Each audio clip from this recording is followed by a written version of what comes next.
숭실중학교는 발빠르게 이렇게 움직이거나 또는 영어 시험이 어려운 학교는 아니지만 이번에 중요한 특징은 서술형 열문항이고 50점이 주관식 문제로 냈다라는 게 아주 가장 큰 특징이라고 말씀을 드릴 수 있겠습니다. 근데 올해만 그런 건 아니고 숭실중학교가 그래도 영어를 좀 어렵게 내기 위해서 변별력을 꾀하고자 서술형을 항상 50점을 이제 50점 이상을 하는 시험을 했었지만 여기서 가장 중요한 건 10문제 다 교과서를 넘어가는 교과서 범위 밖에서 낸 문제는 단 한 문제도 출제되지 않았습니다. 그래서 서술형 주관식 1번부터 10번까지 모든 문제가 교과서에서 출제가 되었기 때문에 숭실중학교 같은 경우에는 교과서를 얼마만큼 아이가 공부하느냐에 따라서 점수가 결정이 된다라고 말씀을 드릴 수 있겠습니다. 그래서 대세는 서술형 주관식이기 때문에 숭실중학교 같은 경우에는 대세를 따라가려는 노력은 보이지만 아직은 많이 부족한 서논술형을 추구하고자 하는 그런 노력은 있지만 그럼에도 불구하고 아직은 용기가 없어서 교과서 범위 밖이나 또는 본문을 제외한 아이들이 틀릴 만한 문제를 내지 못합니다. 선생님들이 용기가 없어서.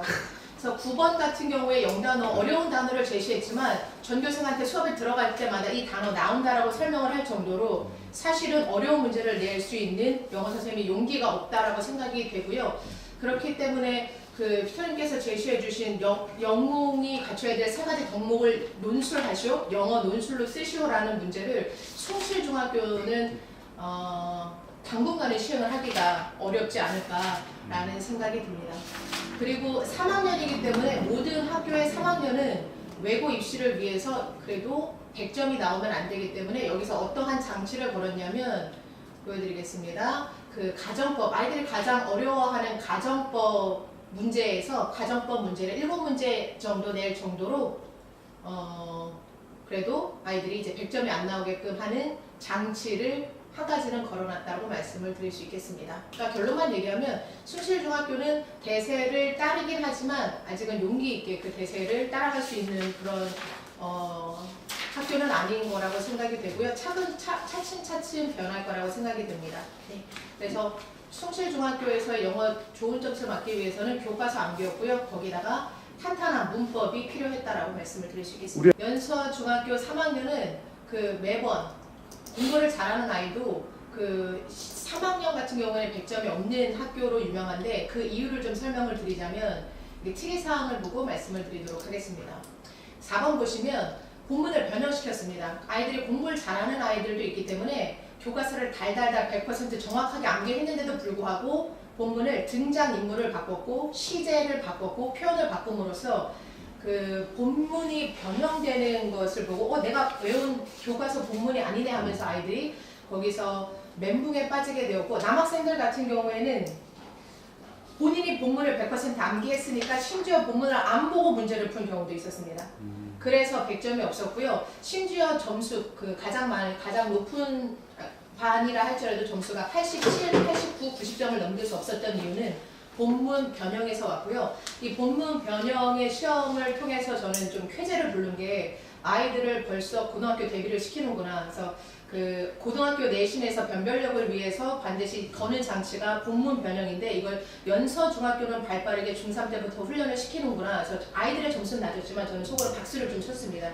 아이들이 이런 걸 중학교 때부터 훈련을 하는 게 중요하다는 걸 알기 때문에 그래서 본문 변형에 대해서 아이들이 훈련을 한다라는 그런 취지에 있어서는 연서중학교는 바람직한 학교라고 말씀을 드릴 수 있겠습니다. 100점이 없었던 이유는 문제 문항수가 많이 있습니다. 선다형 28문제, 서술형 5문항까지 해서 33문제를 동일한 시간에 풀어야 되기 때문에 아이들이 그 시간에도 쫓기는데 그 시간에 쫓기는 거에 뿐만 아니라 본문을 변형했기 때문에 아이들의 입장에서는 정말 어려웠던 시험이라고 아이들이 이제 입을 모아서 얘기를 했고요. 그래서 문제가 어려워서 전교생에 100점이 없는 아주 바람직한 그리고 연서중학교가 3학년 같은 경우에 고등학교 대비를 탄탄하게 시킨다라고 다시 말씀을 드릴 수 있는 이유는 문제 유형에서 수능, 독해 유형을 갖고 있습니다. 주제찾기, 순서배열, 지칭추론, 수능 어법 등 수능 독해 유형을 훈련시키면서 거기다가 가장 중요한 본문을 변형하는 그러한 노력까지 선생님들이 진행을 하시기 때문에 연서중학교 아이들이 영어가 아주 탄탄하다라고 말씀을 좀 드릴 수 있겠습니다. 점수와 상관없이 점수가 80점대라 하더라도 쉬운 문제를 놓고 봤을 때 이 아이들은 훨씬 더 잘 풀 수 있는 영향력을 갖췄다라고 말씀을 드릴 수 있겠습니다. 그리고 문법도 숭실중학교는 가정법을 배웠기 때문에 가정법에서 7문제를 냈다면 연서중학교는 그렇지 않습니다. 형식 냈고요, 수일시 냈고, 비교급, 간접의문문, 현재분사, 그래서 문법이 총 11개를 다양하게 문제를 출제를 했기 때문에 그 시험지를 보면 연서중학교 선생님들이 얼마나 열심히 고민하면서 문제를 만들었는지를 깨달을 수 있는 그러한 시험지였습니다. 2학년 깔끔하죠. 객관식 20문항이고 서술형 4문항입니다. 우선 문제수가 많지 않고요. 그리고 교과서에서 100% 출제가 되었습니다. 어법을 좀 다양하게 활용을 했습니다. 투부정사라든가 대세 다양한 용법, 시간조건 부사절, 오형식을 진행을 했고요. 문법이 다양하게 냈지만 이 문법은 교과서에서 이제 포함이 되어 있는 학교 선생님도 강조를 하셨고 내신 진행할 때 저도 강조를 했던 부분이었기 때문에 아이들이 특별하게 어렵지는 않게 풀어낼 수가 있었습니다.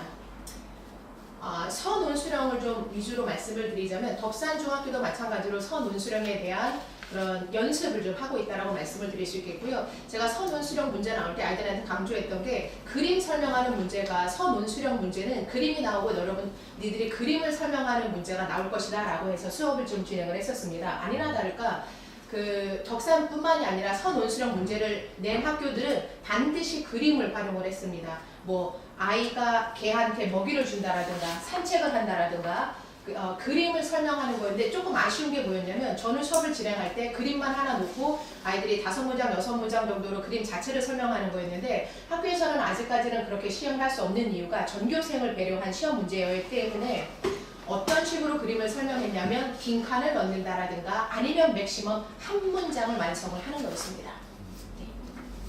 이게 조금 더 변형이 되어서 그림 문제를 그림을 하나 주어지고 아이들이 그 그림에 대해서 5문장, 6문장 정도로 설명을 할 수 있는 그런 기본기는 필요하다라고 시험지를 보면서 느끼게 되었습니다. 아직은 시행 단계이기 때문에 빈칸을 넣기와 한 문장이지만 앞으로는 좀 더 이 그림을 설명하는 서논수령 문제가 확대가 될 거라고 저는 예상하고 있습니다. 다음으로 연희중학교 2학년을 좀 말씀을 드리자면 간단한 특징만 말씀드릴 거고 서논수령에 맞춰서 진행하도록 하겠습니다. 서논수령 문제가 6문제 출제가 되었고요. 서논수령 문제에 대한 특징은 역시 아까 말씀드렸던 것처럼 그림을 설명으로 영작하는 부분이 있었습니다. 그래서 서논수령만 진행을 하자면 질문에 완전한 영어 문장으로 답을 하는 것, 그리고 조건에 맞게 영어로 영작하기, 조건에 맞추어 영작하기, 그리고 우리는 소풍을 취소할 필요가 없다라든가 또는 그림 보고 영작하기. 그래서 2학년이긴 하지만 완전한 문장으로 한 문장을 작성하는 것으로 연희중학교는 이렇게 서논수령을 진행을 했고요. 네.